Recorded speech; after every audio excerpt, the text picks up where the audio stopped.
Professeur Garonne, une opinion très répandue veut que l'on se tourne au départ vers la psychiatrie pour régler ses conflits personnels.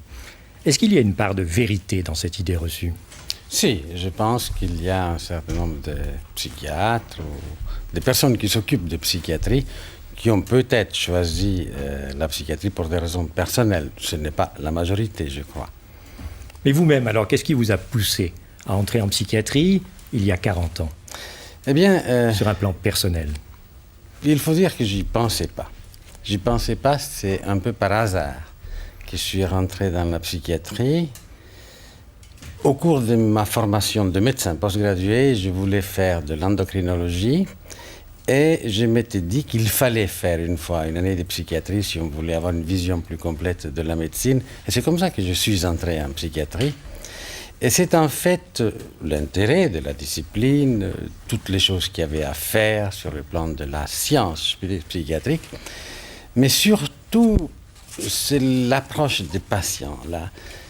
Quand j'ai commencé la psychiatrie, c'était la très grande misère. C'était la misère des hôpitaux psychiatriques. C'était cette immense souffrance qu'on ne parvenait pas à soulager. Et là, je me suis dit qu'il y avait un travail à faire, un travail qui pouvait remplir une vie. Et je crois que 40 ans d'expérience m'ont donné raison. Et c'est cette constatation qui m'a donné une certaine vocation de faire quelque chose pour ces patients-là. Définir le champ de la psychiatrie, c'est marquer une séparation entre le normal et le pathologique. Mais alors, où se situe la frontière entre la définition médicale et la définition sociale de la folie ? Je crois que votre question est très bien posée, car effectivement de dire la frontière entre le normal et le pathologique, je crois que c'est plutôt un problème philosophique insoluble. Par contre, je crois effectivement qu'il y a une frontière très floue, mais une frontière quand même entre la définition médicale et la définition sociale, qui ne se recouvre pas.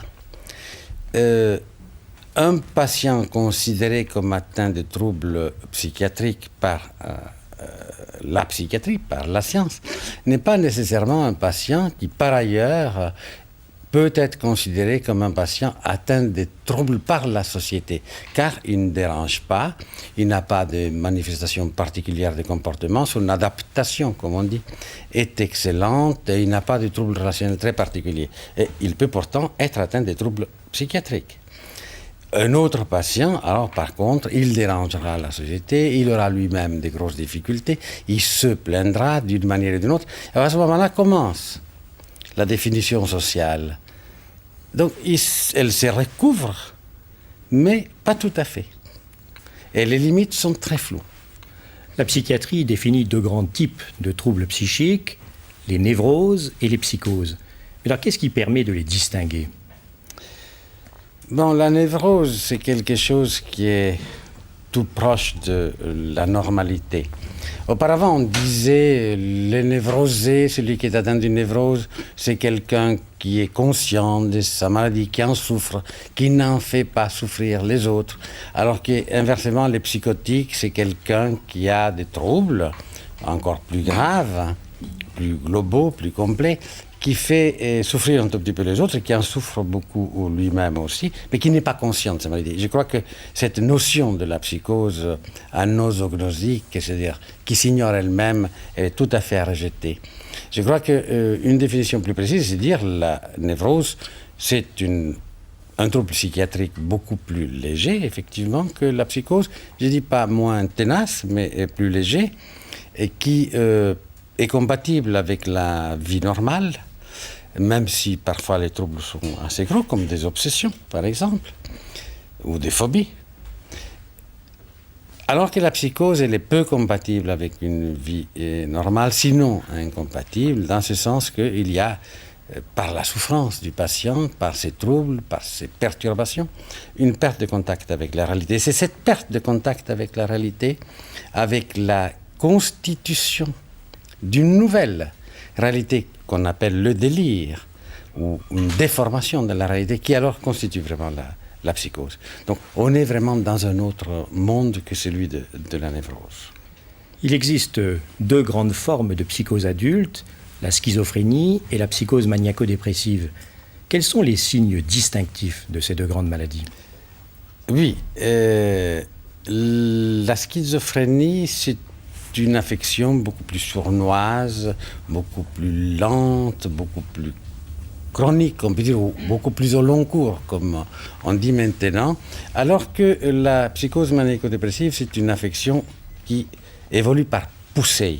Beaucoup plus, la schizophrénie peut le faire, mais beaucoup plus typique de la psychose maniaco-dépressive, qui, elle, évolue vraiment par épisodes. On appelle des épisodes dépressifs majeurs, ou bien des épisodes maniaques, donc suivant que c'est l'excitation ou l'inhibition, l'excitation maniaque ou la dépression, en fait, qui domine. Par ailleurs, dans la psychose maniaco-dépressive, les épisodes, lorsqu'ils sont terminés, suite à une thérapeutique en général maintenant, laissent une personnalité à peu près intacte. Le patient, il revient à ses occupations, je dirais, il revient même à ses présidences, si je peux dire. C'est quelqu'un qui peut être très actif et très dynamique dans la société, très important dans la société. Alors que la schizophrénie, lorsque la poussée schizophrénique ou bien les troubles schizophréniques sont rentrés dans l'ordre, troubles qui comportent une perturbation très globale et très grave de la personnalité, lorsque ces troubles sont rentrés dans l'ordre, laissent toujours une personnalité particulière derrière eux, une personnalité qui n'a pas cette envergure, ce dynamisme, cette efficacité de la personnalité du maniaco-dépressif. C'est-à-dire c'est une maladie qui revêt un caractère beaucoup plus permanent, même si les épisodes aigus sont jugulés. Est-ce que les connaissances actuelles permettent de mieux répondre à la question très controversée de l'origine génétique, familiale ou sociale de ces deux grandes formes de psychose? Oui, dans notre culture, nous avons l'habitude, ou bien la déformation, de raisonner par causalité linéaire. Et c'est vrai qu'en psychiatrie, ce n'est jamais vrai, et notamment dans le cas de la schizophrénie. Si nous prenons le cas particulier, je pense effectivement que c'est une causalité multifactorielle, ou bien une pluricausalité. C'est-à-dire une causalité multiple encore, comme on appelle, c'est-à-dire qu'au départ, nous pouvons considérer qu'il y a des facteurs génétiques qui déterminent une certaine faiblesse générale, appelons-la à la naissance, qui elle-même détermine une situation particulière du bébé par rapport à sa mère, et une réaction particulière de la mère par rapport au bébé, qui sera plus protégé parce que plus faible, parce que plus mou, parce que moins dynamique, parce que ne répondant pas immédiatement à l'appel de la mère. Donc il va provoquer des réactions particulières différentes, en tout cas de celles qui se produisent normalement, ce qui aboutit à une plus grande difficulté dans la petite enfance, puis à une plus grande difficulté avec les frères et sœurs Siana, à une plus grande difficulté à l'école, à des particularités de caractère, de comportement, d'apprentissage à l'école qui la rendent plus difficile pour cet enfant, qui va ensuite arriver avec ce retard à l'apprentissage ou à la vie professionnelle, qui va de ce fait non seulement avoir les difficultés qui sont assez grandes déjà d'un adolescent sans problème, mais qui va avoir des difficultés beaucoup plus grandes. Et de ce fait, il aura à subir des stress très violents qui eux-mêmes sont des conditions pathogènes et qui vont l'entraîner peu à peu à désirer se retirer du monde, de la vie, avec ces fameux retraits schizophréniques et cette perturbation de la relation et cette quête perpétuelle d'attention, d'une certaine dépendance en fait qui se développe et qui fait que effectivement le schizophrène a de la peine, même s'il n'est pas tout à fait malade ni décompensé, à trouver sa place dans la société, ce qui détermine en fait à un moment donné la maladie. Est-ce que c'est la raison pour laquelle précisément la plupart de ces psychoses surviennent à l'entrée dans l'âge adulte? C'est pour cette raison, précisément, et survient à l'âge adulte, ce n'est pas par hasard, effectivement, c'est à ce moment-là que le rôle des parents, le rôle vicariant des parents, le rôle de béquille des parents, voire des maîtres d'école, voire de l'environnement, ne sert plus suffisamment à contenir les dangers qui menacent le psychotique, le schizophrène en particulier. Mais d'une manière générale, il faut considérer que tous ces facteurs, génétiques, familiaux, sociaux, loin de s'exclure, sont en fait indissolublement liés. Sont tous indissolublement liés et je pense qu'effectivement, par exemple, la génétique n'est pas du tout inéluctable. Les jumeaux univitellins, par exemple, il y en a un qui fait la maladie, l'autre ne la fait pas nécessairement. Il y a une très grande concordance, très supérieure à celle d'enfants qui n'auraient pas eu un frère schizophrène ou un jumeau schizophrène. Mais en fait, il y a une marge de liberté très grande. Vous êtes entré dans le monde de la psychiatrie il y a maintenant 40 ans. Alors est-ce que le malade de 1989 est différent de celui des années 50 ? Ah oui, il est très différent. Lorsque je suis allé pour la première fois à l'hôpital psychiatrique comme médecin, et que j'ai fait la visite dans les unités psychiatriques, je dois vous avouer que j'ai été très surpris. J'étais surpris et c'est là où j'ai eu ce choc culturel, je peux dire, cette misère énorme, ce monde aliéné. C'est quelque chose qui est complètement disparu, qu'on ne voit plus actuellement. Ce monde aliéné n'existe plus.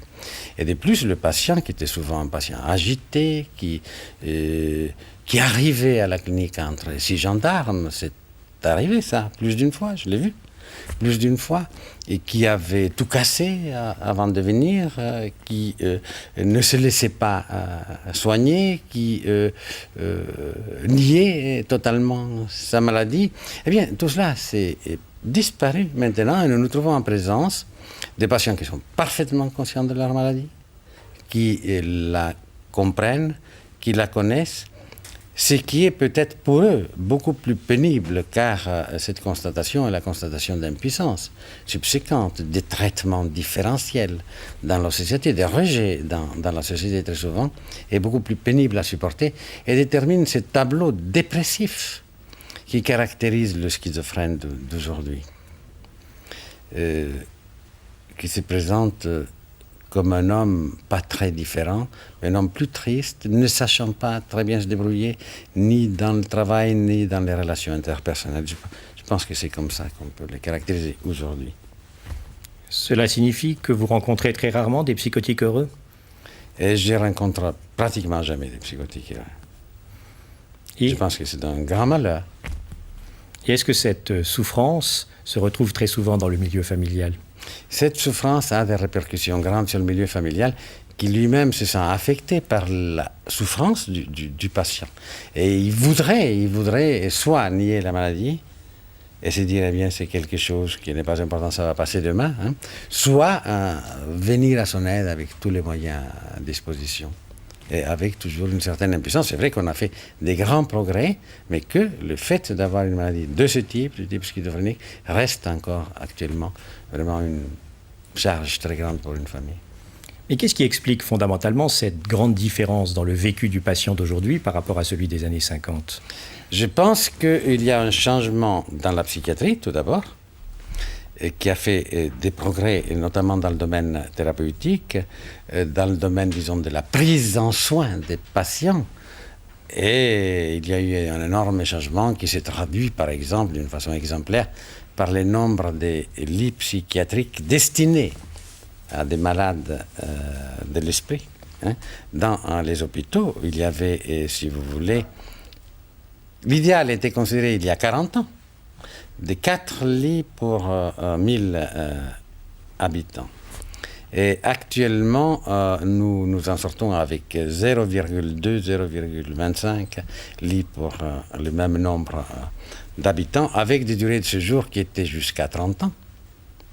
Lorsque j'ai commencé à faire la psychiatrie, et qui sont en moyenne de 15 jours, 3 semaines actuellement. Vous voyez donc le changement du panorama. Donc la maladie mentale, la maladie psychiatrique, est devenue quelque chose quand même de maîtrisable et qui ne détermine pas cette espèce de ségrégation, de séparation, d'aliénation, parfois définitive. On disait toujours, on entre dans un hôpital psychiatrique, on sait ce jour, mais on ne sait pas quand on en sortira. Bon, on ne peut plus dire on sait qu'on en sortira maintenant, et même parfois plus rapidement qu'on ne voudrait, pour des raisons, disons, même liées à la thérapeutique. Alors, vous voyez, la culture a changé, les jeunes patients ils sont les fruits de cette nouvelle culture, les médecins aussi, et le public aussi. Ce qui fait que de cette interaction public, malade, médecin, il ressort une vision totalement différente de la maladie. Et notamment cette conscience d'être malade et qu'il faut se soigner, qu'il faut faire quelque chose. Ce qu'on ne voyait jamais il y a 40 ans, un patient psychiatrique de ce type venir demander des soins. C'est une chose absolument courante actuellement. N'est-ce pas? Donc il y a cette conscience de la maladie, et avec la conscience de la maladie, comme dans toutes les maladies, y compris les maladies physiques, la dépression qui les accompagne.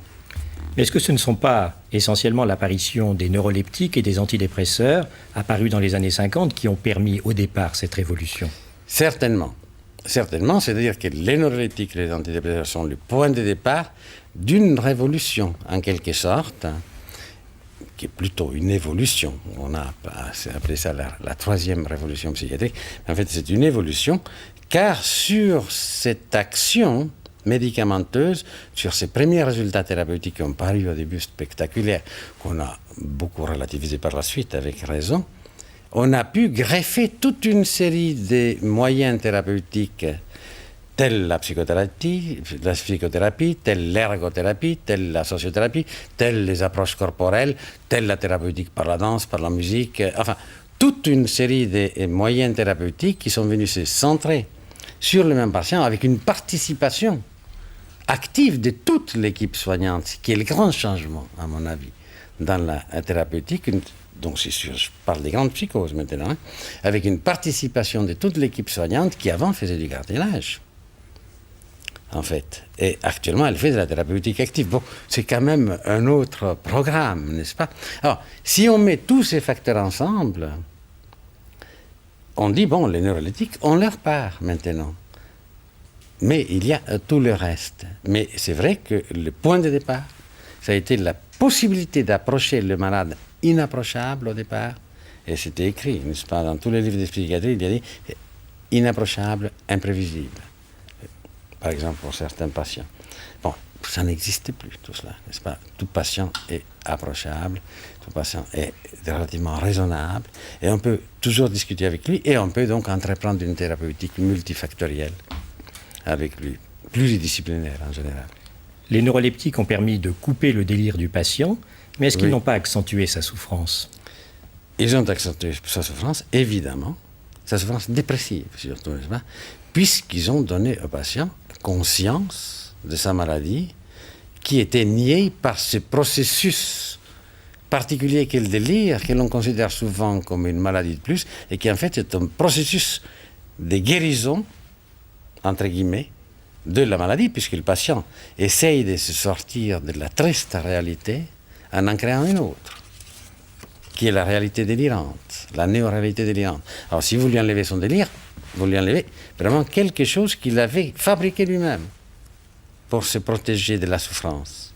Donc il faut lui donner autre chose, et ce qu'on peut lui donner d'autre, c'est la relation, justement. En ce qui concerne les psychotiques, est-ce que l'on peut considérer que les médicaments, malgré leurs effets secondaires, constituent aujourd'hui un mal nécessaire? Les médicaments constituent, oui, un mal nécessaire, entre guillemets, c'est-à-dire qu'ils constituent une nécessité, mais certainement c'est loin d'être parfait, comme vous venez de le dire, et je pense qu'il y aurait beaucoup de progrès à faire dans la mise au point, et c'est là que nous attendons, effectivement, des sciences annexes, comme la chimie, par exemple, la pharmacologie, des médicaments qui aient les mêmes effets thérapeutiques sans en avoir les effets secondaires. Est-ce possible? Je crois que c'est possible, car tout est possible, n'est-ce pas? Parce qu'on part des schèmes particuliers, mais ces schèmes ils peuvent être dépassés, on peut en trouver d'autres. Pour mettre au point de nouveaux médicaments beaucoup moins difficiles à manier. Les progrès qu'on a fait effectivement dans le domaine des médicaments, ce sont des progrès, surtout dans la façon de les gérer, de gérer le traitement médicamenteux, de le contrôler, de le monitorer, de donner les doses minimes pour une efficacité maximum. Donc là, il y a eu vraiment un progrès net dans le maniement des médicaments. Le médicament permet de calmer le délire du patient. Alors est-ce qu'il ne joue pas, dans un certain sens, effectivement le rôle de camisole chimique ? Si vous le voulez, jusqu'à un certain point. Justement, il joue d'autant moins ce rôle qu'il est mieux administré. Et encore une fois, je reviens sur ces progrès qui ont été faits dans l'administration où on essaye d'éviter au maximum que le patient soit limité par le médicament. Et le choix des médicaments, justement, comporte aussi cet élément d'éviter la fameuse camisole chimique, comme on l'a appelé. Donc, au départ, ces médicaments, le choix, on essaie de choisir des médicaments qui calment les délires sans interférer trop sur la vitalité du patient, car c'était surtout cela qui constituait la camisole chimique. Est-ce que le médicament n'est pas, dans un certain nombre de cas, un moyen pour le psychiatre d'éviter d'entrer en relation avec le malade ? Oui, mais oui, il peut l'être, n'est-ce pas ? Toute technique médicale peut être un moyen d'éviter d'entrer en relation. Par exemple, si vous prenez le cas du médecin chez lequel vous arrivez et qui vous dit « passons à la radio », tout de suite, il a évité la relation. Eh bien, le psychiatre, il peut soit faire des tests, mettons, qui évitent qu'il entre directement en relation, soit donner d'emblée une thérapeutique dans laquelle il peut croire magiquement et dire, bon, cette thérapeutique, elle va tout résoudre. C'est faux, et je pense que c'est quelque chose qui devrait disparaître de la pratique médicale. Finalement, est-ce que l'on peut guérir d'une psychose ou est-ce qu'elle va accompagner, de manière générale, le patient tout au long de sa vie ? Je crois que toutes les psychoses peuvent être guéries. La psychose, c'est-à-dire les troubles psychotiques, peuvent être guéris, aussi bien les troubles schizophréniques que les troubles maniaco-dépressifs. Le problème, dans le cas des troubles maniaco-dépressifs, pas de problème, il y a un problème bien sûr, c'est la rechute possible, toujours. Mais dans les troubles schizophréniques, le problème c'est les troubles de la personnalité qui accompagnent qui précèdent le plus souvent la maladie schizophrénique. Alors à ce moment-là, ces troubles de la personnalité, c'est vrai, ils sont là.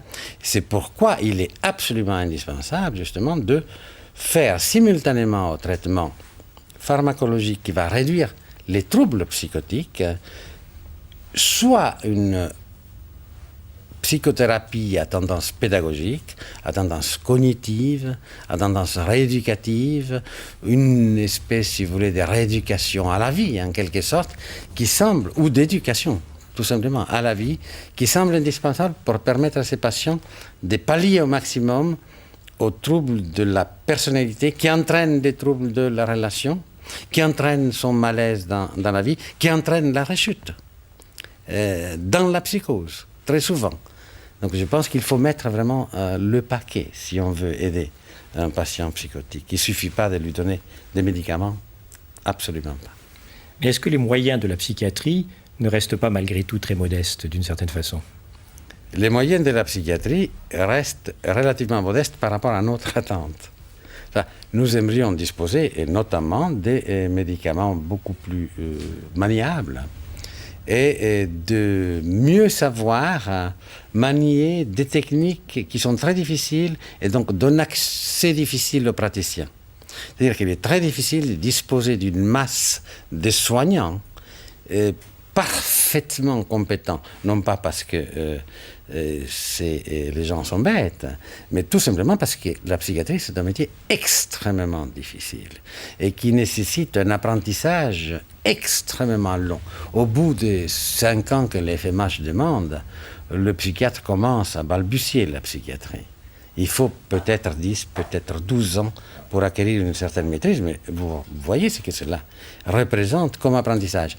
Et je pense aussi que les instituts universitaires donc, ont pour mission de se perfectionner constamment dans leur méthode d'enseignement de façon à couvrir un champ toujours plus large et de former le plus possible des personnes à des thérapeutiques efficaces, bien codifiées, qui peuvent être évaluées, ce qui me paraît au fond l'effort à faire dans les années qui viennent. Mais malgré tout, face à certains malades psychotiques, est-ce que vous ne ressentez pas parfois une sorte d'impuissance ? Oui. Oui, encore une fois, par rapport à notre attente, n'est-ce pas ? Nous attendrions, disons, de réduire cette souffrance à zéro. Parce que finalement, ce qui nous touche chez les patients psychotiques, c'est toujours cela. Ce n'est pas finalement un aspect bruyant de la pathologie qui n'existait plus. C'est la souffrance du patient. Nous aimerions effectivement que ces patients soient moins différents de quelqu'un qui dispose de tous ces moyens. Je ne dirais pas qu'il retrouve ce qu'il n'a jamais eu, mais qu'on puisse lui donner ce qu'il lui manque quelque part pour qu'il puisse vivre dans la société avec une qualité de vie comparable à celle de tout un chacun. Je crois que ça, c'est un but très, très essentiel que nous n'avons pas atteint. Est-ce qu'il vous est arrivé de céder à des moments de découragement? Non. Des découragements absolus, jamais. Des moments de tristesse, oui. Est-ce qu'il ne serait pas possible, précisément, d'améliorer le pronostic de ces maladies par un diagnostic beaucoup plus précoce? Je pense qu'il est possible de réaliser une prévention. Et le diagnostic précoce, c'est ce qu'on appelle en jargon la prévention secondaire. C'est le dépistage et puis le traitement, et le traitement précoce. Je pense effectivement que plus ce dépistage est précoce, plus le pronostic est bon. Dépistage précoce qui implique encore une fois d'énormes connaissances. Et c'est là où nous sommes tributaires de beaucoup de facteurs peu contrôlables. Car c'est, si vous voulez, au niveau de la relation bébé-maman, de la néonatologie, comme on dit, et de la psychologie et de la relation mère-enfant chez le nourrisson, et que peut-être on trouve déjà la possibilité de voir qu'il y a des interactions qui se font mal et qui déterminent chez l'enfant des positions particulière que la mère, très souvent primipare, qui en est à son premier enfant, ne considère pas comme anormal jusqu'au jour où elle détermine une souffrance chez elle. À ce moment-là, elle peut en parler au pédiatre en disant il y a quelque chose chez mon enfant qui ne va pas. Le pédiatre, il peut en parler au spécialiste, mais ça ne court pas les rues, d'abord, le spécialiste. Et c'est quelque chose qui est tout à fait nouveau, qui est au développement, ici à Genève, donc où nous sommes. Et le professeur Kramer a développé cette approche. Et je pense effectivement, comme par ailleurs dans d'autres endroits, notamment en France et aux États-Unis, mais je pense que là, nous avons un facteur de prévention primaire et secondaire, car elles se touchent toutes les deux. On empêche, disons, le trouble dans la relation de se créer, et par là, on empêchera l'apparition peut-être plus tard de la maladie. Bon, la psychiatrie infantile en elle-même est un facteur de prévention. Donc le développement de la psychiatrie infantile, donc le dépistage pendant l'enfance d'autres maladies que la psychose d'ailleurs. Et je pense que là, il y a un travail très considérable à faire. Et que c'est l'avenir. À mon avis, c'est l'avenir de la psychiatrie, comme l'avenir de la médecine d'ailleurs, d'une manière générale. Est-ce que par la nature même de sa maladie, le malade psychiatrique ne se trouve pas dans une relation de dépendance et d'infériorité vis-à-vis de l'équipe soignante? Le malade psychiatrique, et notamment le psychotique, recherche, malgré lui, cette dépendance, car cette dépendance est la rançon de sa sécurité intérieure. Il peut avoir recours à quelqu'un dans les moments de désarroi. Or, les moments de désarroi, de panique, sont fréquents. Et c'est vrai que cette relation de dépendance se crée. Et le but de l'équipe soignante, c'est non pas de fuir cette dépendance, mais de la travailler, de gérer cette dépendance pendant les temps nécessaires à obtenir le maximum du degré d'autonomie que ce patient peut atteindre. Car c'est utopique parfois de penser qu'il peut devenir tout à fait autonome. Donc là, il ne faut pas se sentir vexé s'il ne le devient pas. Et je crois que c'est un piège. D'en vouloir à celui qui ne va pas assez bien, c'est le grand piège de la médecine en général, et c'est un piège peut-être particulièrement dangereux en psychiatrie, puisque les liens entre les personnes sont plus forts que généralement en médecine. D'un autre côté, beaucoup de malades se plaignent de n'être pas suffisamment informés de la marche de leur traitement, d'être en quelque sorte infantilisés. Comment est-ce que vous ressentez ces critiques ? Je pense qu'elles sont parfois justifiées. C'est une vieille habitude de la médecine qui est de considérer les patients comme des enfants. C'est quelque chose qui est en train vraiment de disparaître, je crois, de la pratique médicale. Mais c'est vrai que ça a été un mode de faire. Le médecin, très paternaliste, bienveillant certainement, mais enfin ne perdant pas son temps en explications qu'il considérait comme inutiles. C'est une tendance d'ailleurs tout à fait générale dans la société, il faut le dire. Ce type de relation paternaliste, elle est en train de disparaître.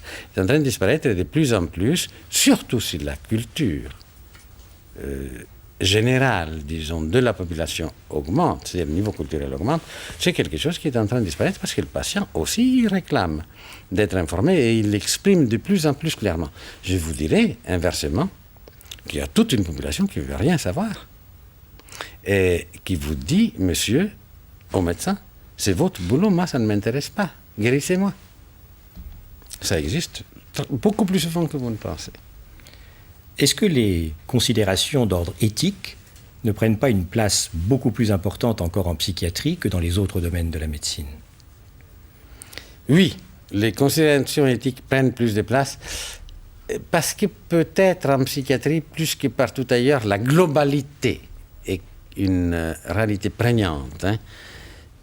Il n'y a pas de patient psychiatrique que vous ne soignez pas entièrement, qui ne soit pas entièrement face à vous. Ce n'est pas un foie qui va mal ou un estomac qui fait mal ou un côlon douloureux. C'est vraiment un être humain qui souffre et qui vient chez vous pour sa souffrance, pour la souffrance de l'être humain. Donc votre responsabilité vis-à-vis de cet être, elle est d'autant plus grande que vous en êtes plus conscient. Et plus vous en êtes conscient, plus les problèmes d'éthique, notamment ces problèmes de dépendance, les problèmes d'information, les problèmes de collaboration prennent de la place. Sur un plan personnel, comment est-ce que vous ressentez le fait d'obliger, dans certains cas, un patient à suivre un traitement contre sa volonté ? Sur un plan personnel, je vous dirais que je le ressens très mal. Je pense que c'est lamentable, si vous voulez, que nous en soyons là pour deux raisons. Pour une raison culturelle, ça veut dire qu'effectivement, si le patient est contre son traitement, c'est parce que le traitement est pénible. C'est pas parce que ça lui fait plaisir de dire non au médecin. Donc si nous avions des médicaments très doux, je pense que c'est un problème qui n'existerait probablement pas ou presque pas. Je trouve que c'est donc dommage que cela se produise. D'autre part, je pense que c'est impossible parfois de ne pas faire tout le possible pour ne pas laisser mourir quelqu'un qui n'est pas conscient de ces dangers, qui peut-être n'a pas tout à fait les moyens d'apprécier. Je dis mourir ou aller très mal ou traîner des mois et des mois dans une maladie qui ne peut pas lui faire en tout cas du bien, car on sait que la durée de l'épisode psychotique est un facteur aggravant très, très important. Moins il dure, mieux on s'en porte, en fait. Et je pense que dans ces cas-là, vraiment, il faut s'entourer de tous les conseils, de tous les renseignements.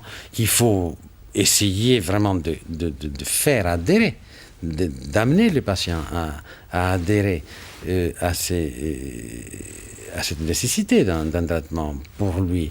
Et ceci en lui consacrant tout le temps qu'il faut. Mais si on en devait arriver à devoir le traiter, je pense qu'il faut alors prendre l'avis des proches, s'il y en a, d'un tuteur, s'il y en avait, qu'il faut vraiment mettre tous les moyens pour que cela soit moins humiliant pour les patients. Et surtout qu'il faut vraiment se consulter.